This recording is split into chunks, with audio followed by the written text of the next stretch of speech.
Welcome to Life Recovery Today with Stephen Arterburn. In the next half hour, you'll obtain insights and tools to transform your life using the biblical principles found in the 12-step program. We believe everyone can benefit from a life recovery experience because we all have struggles in life. Struggles with addictions, food, depression, anxiety, and relationships, to name a few. You'll be encouraged to see how others have found a new way of life with hope for the future through life recovery.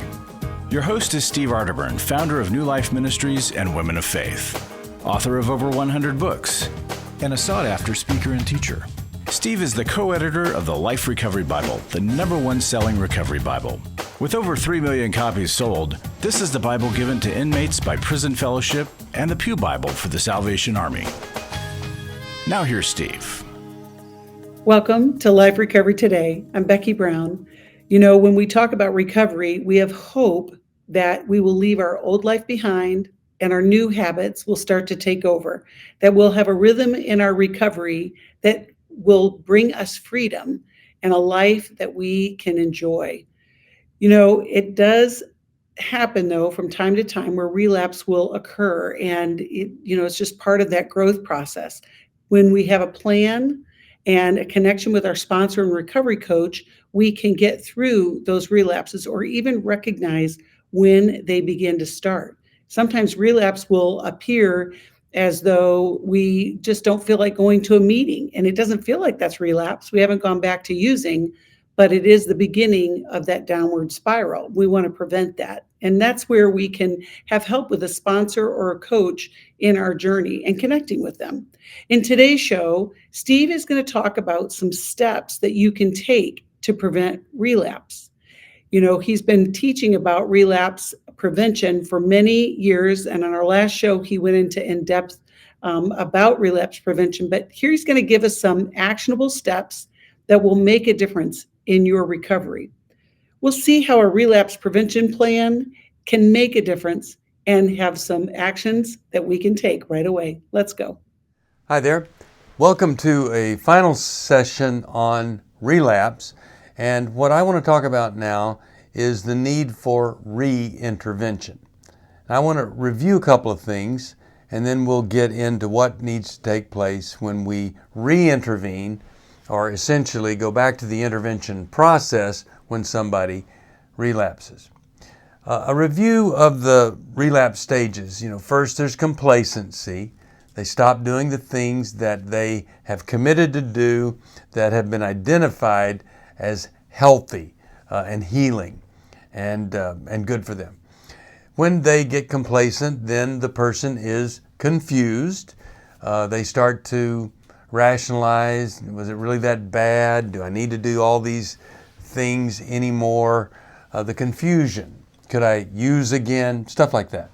And then that third stage, and third and fourth could go one way or the other, one could be before the other, but the cravings start to occur, or desire to go back into whatever.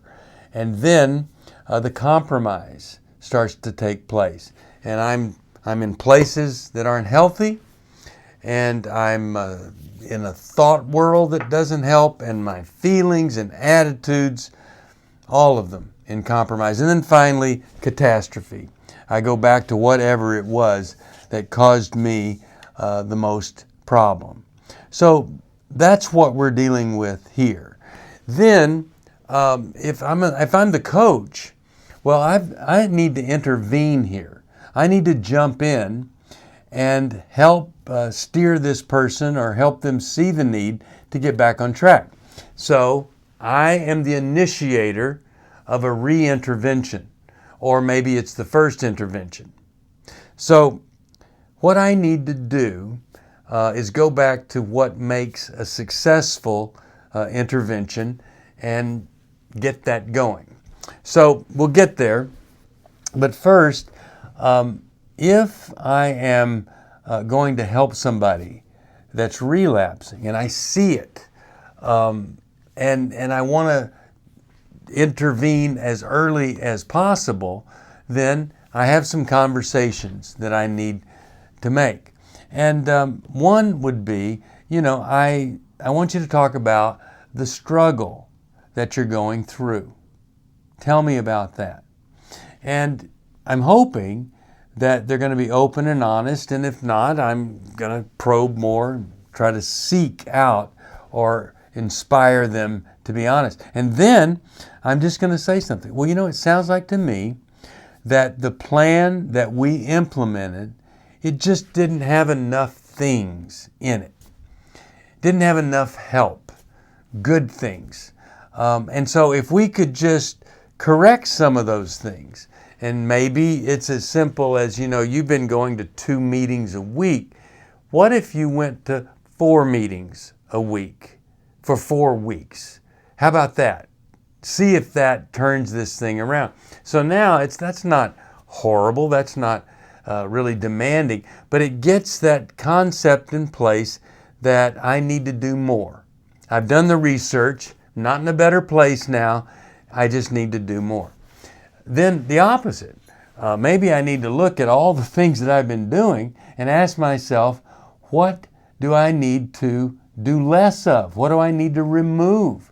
Who are those people that have really kind of ushered me into a more difficult place, problematic place? Where are those situations that I went that I really should start to avoid, not go back to? So I can talk to this person about, let's build up whatever you were doing, add some things, and then also let's reduce some things that are not healthy. Now that's a very, very non-confrontational conversation, just talking about the reality that's there based on these relapse stages are starting to show up. Now, it could be more difficult than that. And what could be more difficult is that they actually may need to go back into treatment. I mean, if somebody's problem that you're dealing with, they're recovering from depression, and they have a growth program and a support program to get out of depression and stay out of depression. Now they're deeply into depression. They may need to go back into a treatment center. They may need additional counseling. Maybe it's an outpatient day program that they need. But you can't just do things that are like trying harder to get rid of the depression. You might have to ask them to do something extreme. And the same with the person where it's drinking or drugs. Maybe they were in treatment and they need to go back for treatment. I know at New Life, where we do Every Man's Battle workshop, we have an amazingly high success rate with guys that turn things around. But we're not perfect, and we don't have a 100% success rate. And so a spouse will call and say, well, I caught him again. And then the answer is, we'll go back to Every Man's Battle workshop, and this time do it from a different perspective. Do it with a different attitude or inspiration. Whenever I hear somebody, like I'll say, well, what about counseling? They'll say, well, I tried counseling, or we tried counseling. Well, then try it again. Try it from a different perspective. Try it with someone different, and let's see if we can make that experience a better experience. The point is that I need to give direction so that they know where they can go, what to consider, and I don't ever want to be threatening to them or shaming of them in any way or feel controlling of them. Now, the whys of the relapse. I don't think you have to deal with that right now. I think in the recovery program that they get back into, they're going to be dealing with all those whys, the issues, and things like that. So don't get into or off on some deeper discussion when the agenda needs to be this person getting the help they need to get back on the track that produced so many great results for them. That's where the focus needs to be. And then the other thing too, be sure that you're never giving up on this person who's struggling with whatever it is they're recovering from.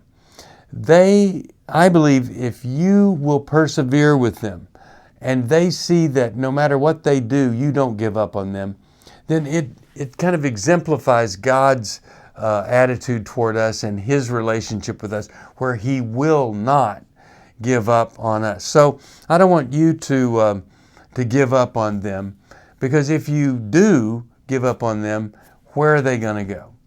So be willing for them to tell you you're the worst coach that's ever existed, or whatever they need to tell you.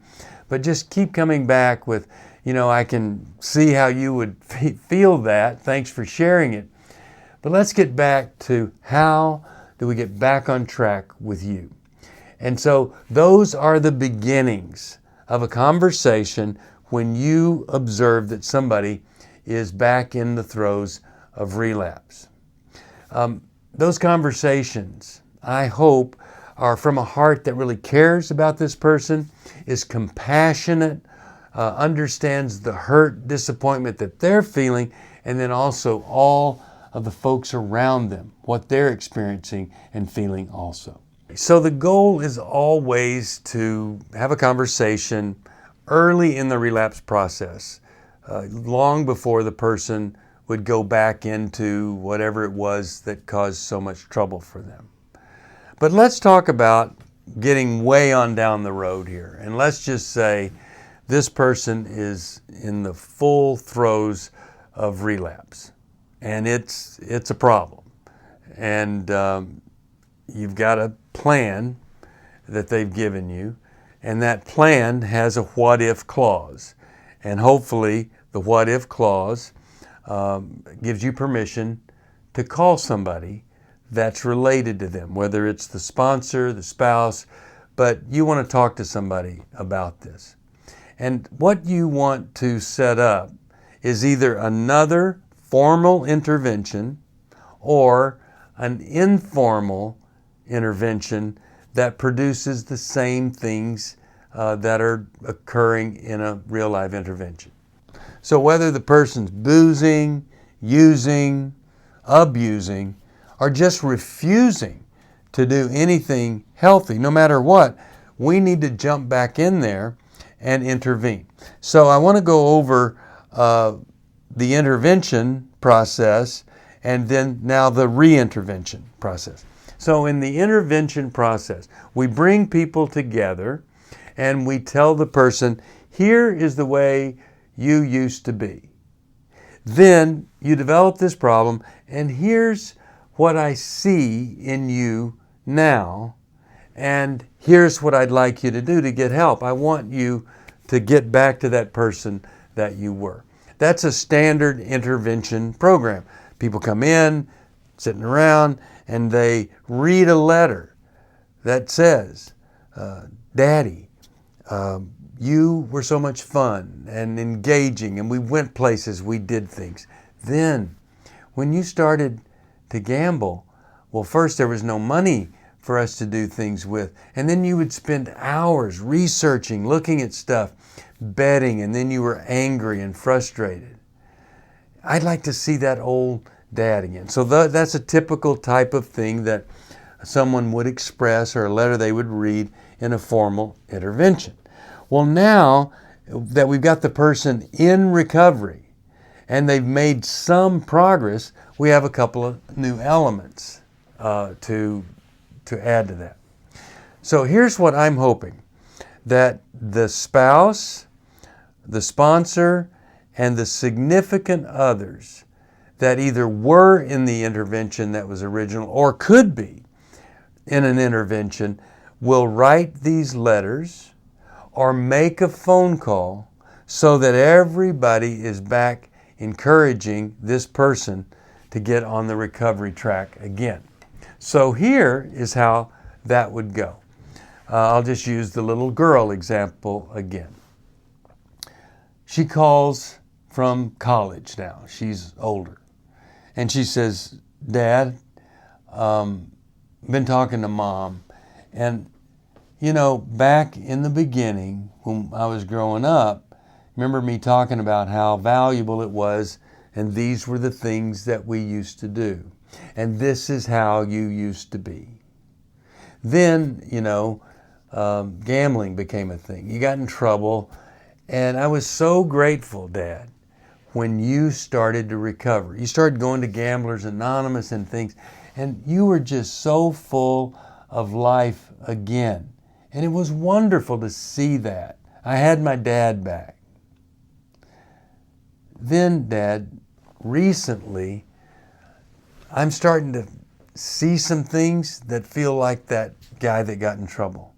I'm starting to feel some insecurity because I'm just wondering where all of this ends up.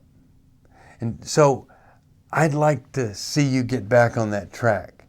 I'd love for you to do whatever it takes to get that dad back, that man that you became in the recovery process. I don't know what it was that got you off base, Dad, but I just hope and pray that you could get back into that program you were on so that things start to get better in your life again.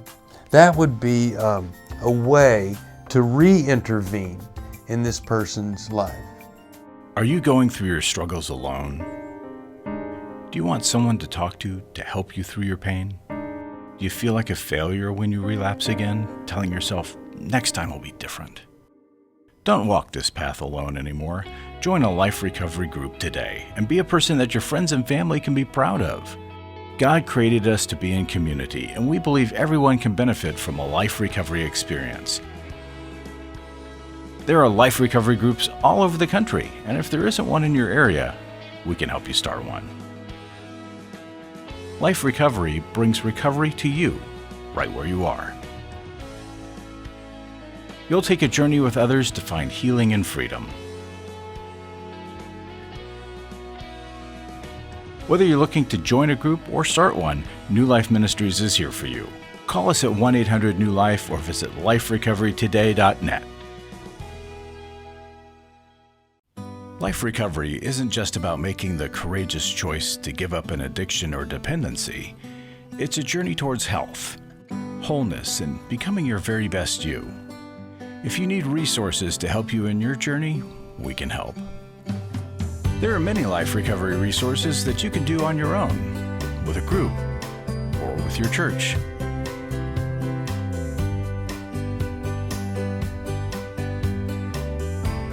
We have Bibles, workbooks, and devotionals that you can use to work your recovery right where you are. That's the beauty of life recovery.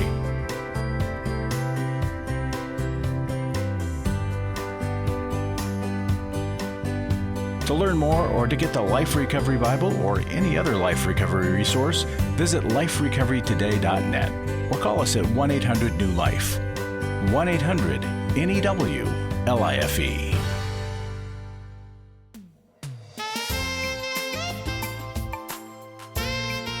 Welcome back.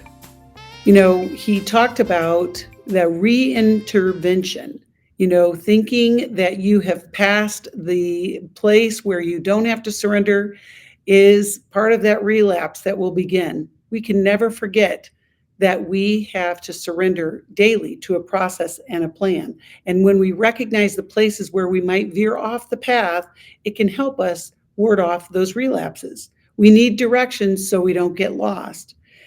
When we think about relapse prevention, we can know that there are great guides along the way, and that can come with a sponsor or a coach. Let's watch more from Steve. Okay, so the person that you're coaching has relapsed, and it happens. You could be the greatest coach ever, and a person is going to relapse. So what I want to be able to do is with their sponsor or the spouse or others, I want to inspire them to get help again. More help, different help, better help. If that's going to happen, anybody that's on board, any access that I have, and we really haven't talked about this, but if you're helping somebody as a recovery coach, it would really be good that in that process, whether it's virtually or in person, that you get to meet or talk with other folks in this recovering person's life. It would just be natural that you would want to talk with the other people. And if you have access to them, you want to communicate with them. We have a great opportunity here. This person has learned that they didn't have enough things in place. Now we're going to encourage them to put some more things in place. Add the meetings, whatever.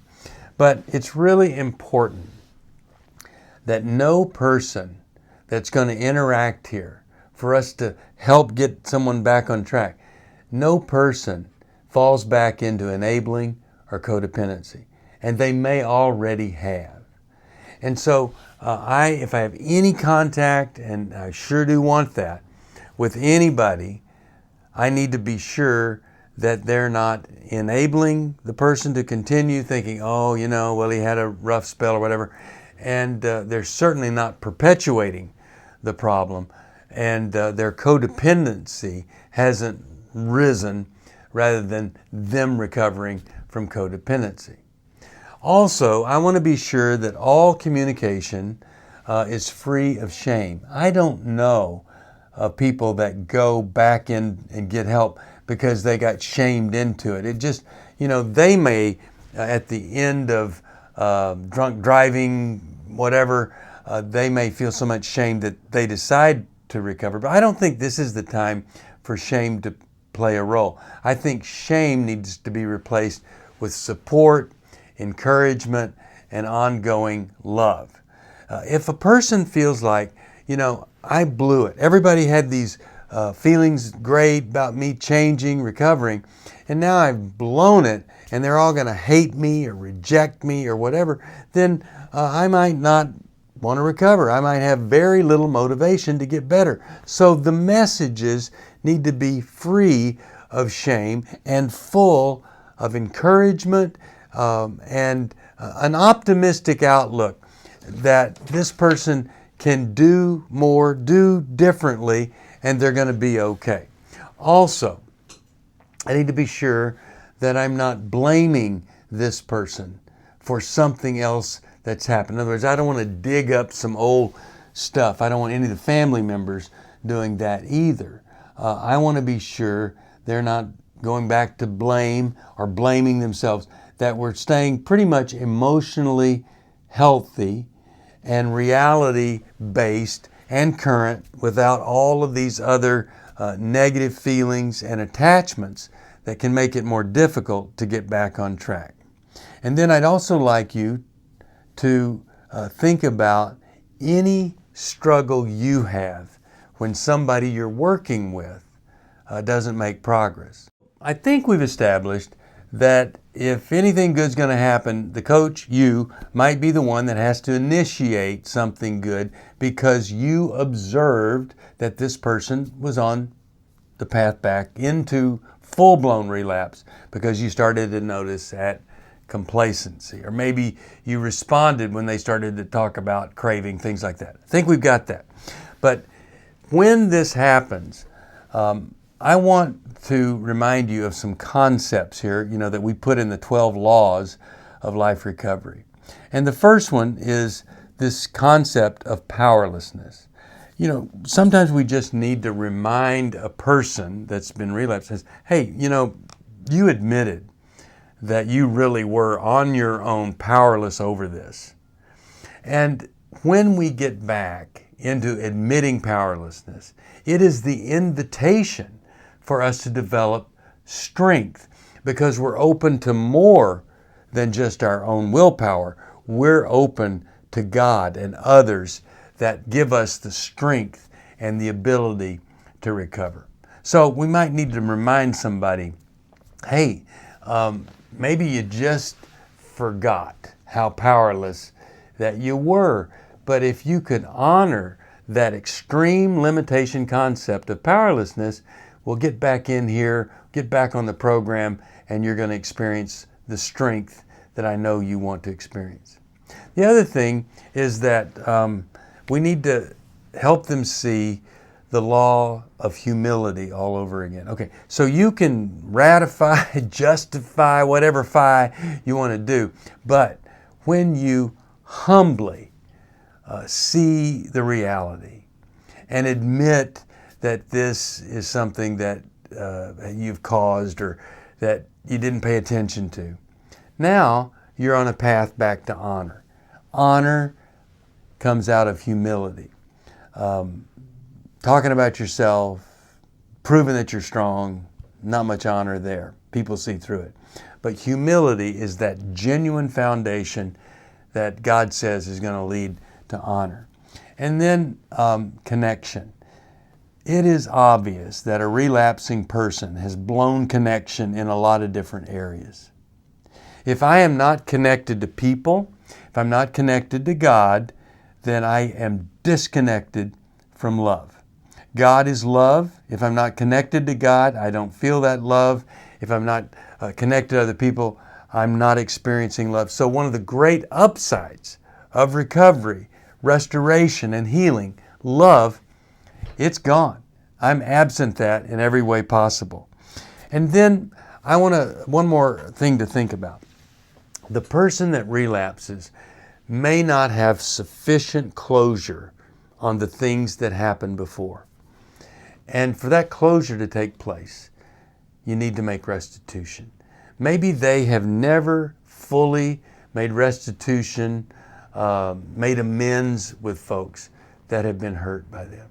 So encouraging them to make restitution, to bring closure to everything, could be a most vital element to implement in this program of getting back on track after intervention. I am so grateful to get to have any kind of input into your life as it is impacted by recovery coaching knowledge. Because I think every life coach needs to know about recovery, needs to help a person in this process of building strength, redemptive connection, and experiencing God's love in a way that many people never do. Thanks for your commitment to it, and I'll see you next time. Welcome back. We are so grateful that you joined us today, and maybe you've discovered that recovery coaching is part of your relapse prevention plan. When you work with somebody like a sponsor or a recovery coach, they can help you identify the places where you might be veering off of the recovery path. We want to help you find and connect with someone like that. You can call us 1-800-NEW-LIFE, and we will get you connected with a group, a recovery coach, or even a counselor if that's part of your relapse prevention plan. Thanks for watching today, and we'll see you next time on Life Recovery Today. Thanks for joining us for Life Recovery Today with Stephen Arterburn. We hope this program has helped you integrate God's truth and wisdom into your recovery journey. This program is brought to you by New Life Ministries, and it's your support that keeps this program on the air. When you contact us for any reason, be sure to let us know that you watch on NRB. Call us at 1-800-NEW-LIFE or go to liferecoverytoday.net. Please join us again next week for more Life Recovery Today.